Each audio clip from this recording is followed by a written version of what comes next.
Inzira yo gutungana. Kaze mu kiganiro inzira yo gutungana utegurwa n'ishirahamwe TWR Burundi. Inzira yo gutungana ni ikiganiro kigufasha guhitamwo ukuri kw'ijambo ry'Imana.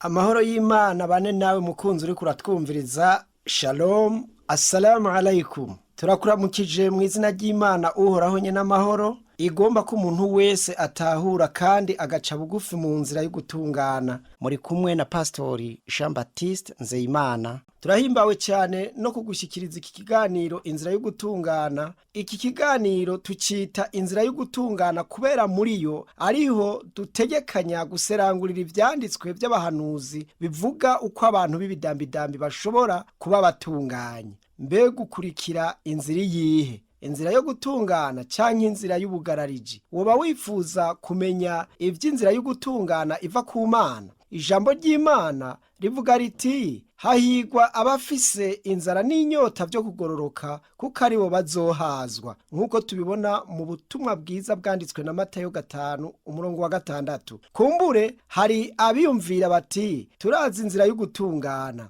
ivyanditswe by'abahanuzi ba mbere ntacyo biturabako, ivyo tuzi birahagije. Umva ico umuhanuzi Salomo yanditse, yaravuze ati hari inzira umuntu yibwira ko ari nziza, ariko amaherezo yayo ni inzira ishikana mu rupfu, nk'uko tubibona mu gitabo c'Imigani 14:12. Mu gitabo c'Imana citwa Zaburi, ico Korani ishingira intahe ko ari Zaburi ya Dawidi se wa Salomo, yaravuze vyinshi kuvyo dukeneye mu nzira yo gutungana iyi Imana yadushiriyeho. Aravuga ko atanumwe atunganye, nk'uko handitswe ngo barazimiye iyo bava bakagera, bose banduye hamwe, ntawukora ivyiza eka nta numwe. Zaburi ya 14:1-3. Kandi turabibona no mu cete Paulo yandikiye Abaroma ikigabane ca 3:10 hamwe n'uwa 12. Nico gituma Dawidi yanditse iri sengesho muri Zaburi, aravuga ati Uhoraho, nyereka inzira zawe, nyigisha amarango yawe, undongore mu kuri kwawe, unyigishe, kuko ari wewe Mana y'agakiza kanje, ni wewe nirigwa niteze. Zaburi ya 25:4-5. Namba Uhoraho atari we atuyobora mu nzira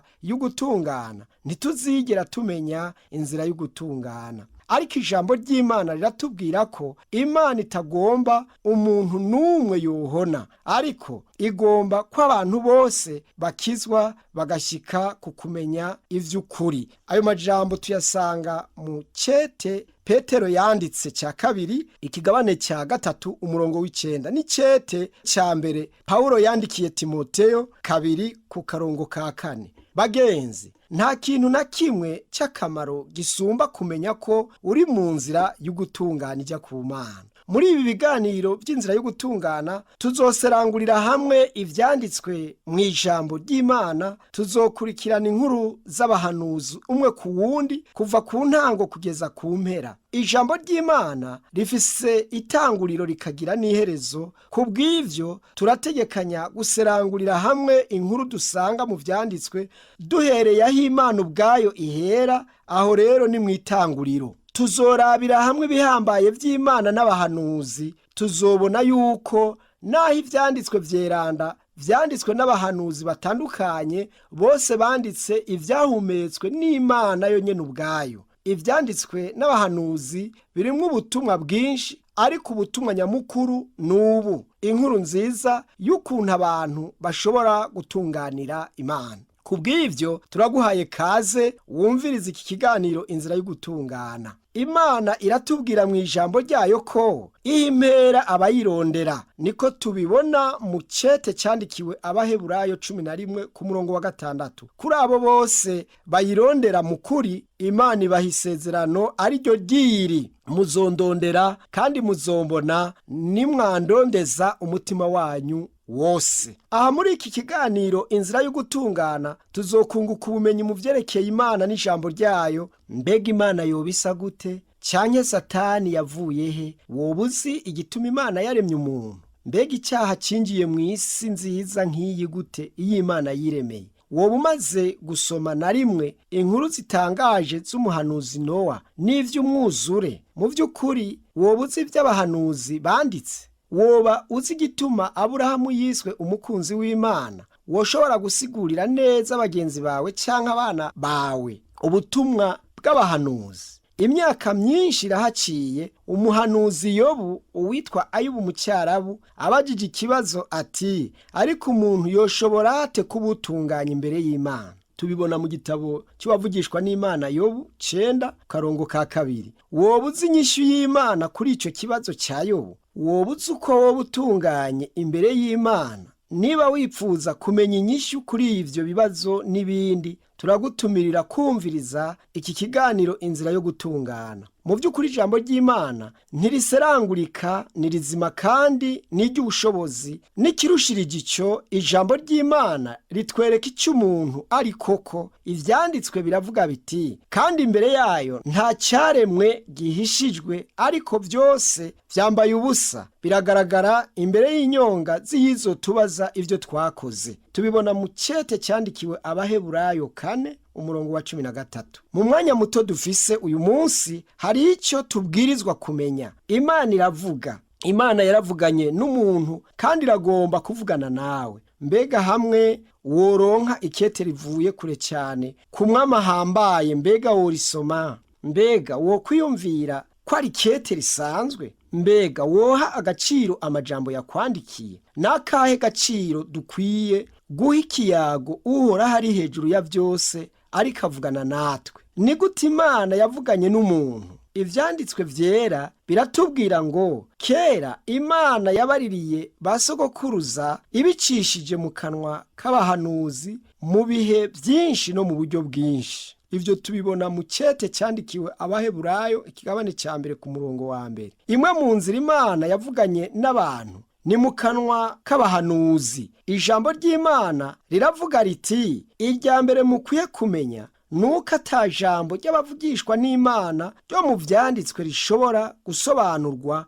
nk'uko umuntu avyigombeye, kuko ata jambo ry'abavugishwa n'Imana ryazanywe no kugomba k'umuntu, ariko abantu bavuga ivyava ku Mana barongowe na mpwemu yera. Ivyo tubibona mu cete cya kabiri cyanditswe na Petero 1:2 umurongo wa 20 n'uwa 21.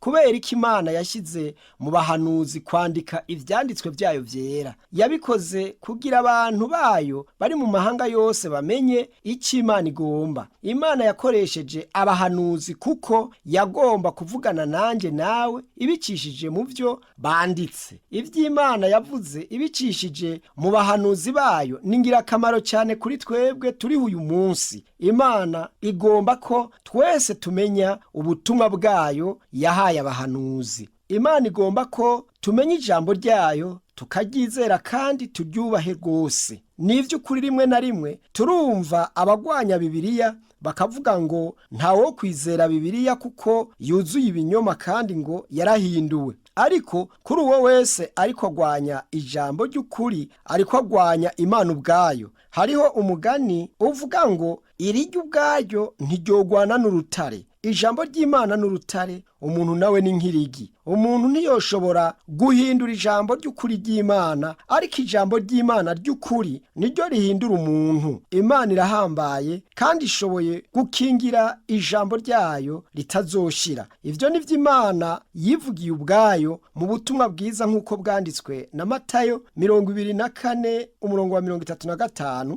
Haragira hati, ijuru n'isi bizorangira, ariko amajambo yanje ntacyo azoba. Abantu benshi baragerageza kugwanya ijambo ry'Imana kubera ko rigaragaza ukuri kw'imitima yabo. Imana igira iti, kuko ijambo ry'Imana ari rizima, rifise ubukuba, rifise ubugi buruta ubw'inkota zose, rikinjira naho ritanya ubugingo n'impwemu, rigatanya ingingo n'umusokoro, risuzuma ivy'umutima wiyumvira ukagabira. Ivyo tubisoma mu cete cyandikiwe Abaheburayo 4:12. ego ijambo ry'Imana ni rizima kandi rifise ubukuba, riganiriza umutima. Ivyanditswe vyera ni inyandiko zegeranijwe kera cyane aha ku isi, ariko ziracyari n'ikimazi ku muntu wese. Nta kintu na kimwe kibaho cy'ingirakamaro nk'ijambo ry'Imana, kandi ijambo ry'Imana rimeze nk'umutsima n'imboga. Twese turazi ko umutsima n'imboga biryoshye gufungura kandi ari ivy'ikimazi ku magara,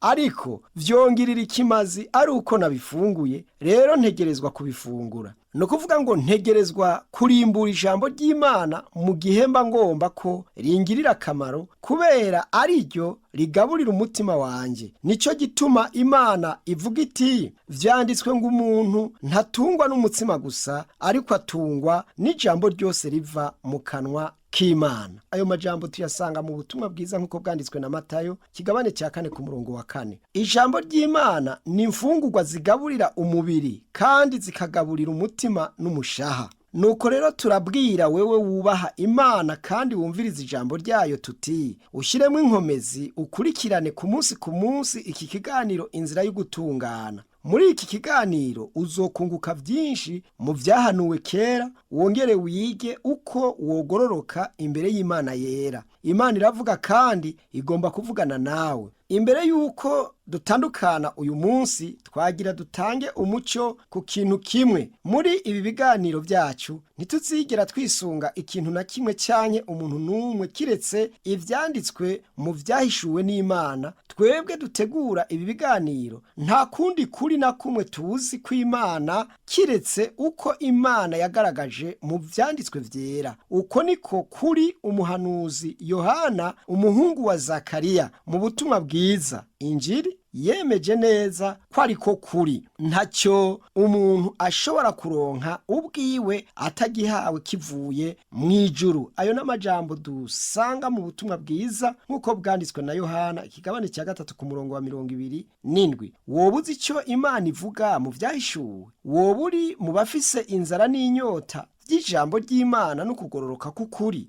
Mu ijambo ryayo ryera Imana yarihishuye ubwayo, yongera ihishura inzira igororotse y'agakiza. Mutumiriwe kurimburira hamwe ibi vyanditswe vyerekeye inzira y'ugutungana, kugira mumenye mudakekeranya icyo Imana yavuze. Ijambo ry'Imana riratubwira riti, kuko ivyanditswe kera byose vyandikiwe kutwigisha, kugira ngo kwihangana no guhumurizwa guheshwa n'ivyanditswe biduhe kwizigira ibizoba. Ivyo turabibona mu cete Paulo yandikiye Abaroma 15 umurongo wa 4. Mbega twohuriza kuri iki kintu?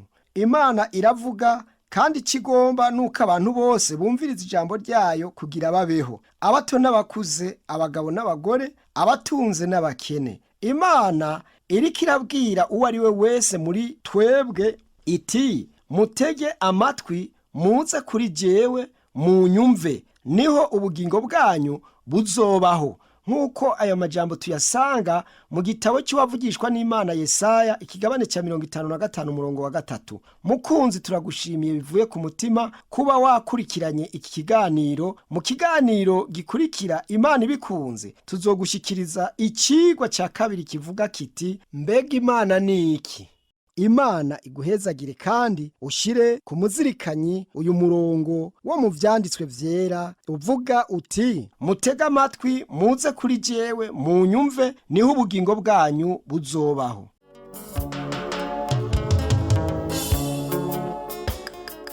Muhejeje kumviriza ikiganiro inzira yo gutungana. Ufise ikibazo cyane cyo wunganira, twandikire ku gasanduku k'amakete 1140 i Bujumbura. Telefone yo mu biro ni 22 24 26 57. Iyo woyitelefonako mu mwanya w'amasaha y'akazi. Urashobora gukoresha telefone ngendanwa ni 71 204 197 canke 69 499 619. Email ni twrburundi@gmail.com. Urashobora kudusanga naho dukorera ni mw'irohero ya mbere ibara ryitiriwe Ubufaransa inimero 1 iruhande y'ishengero rya Anglican rizwi ku izina rya Cathedrale Sainte Trinité.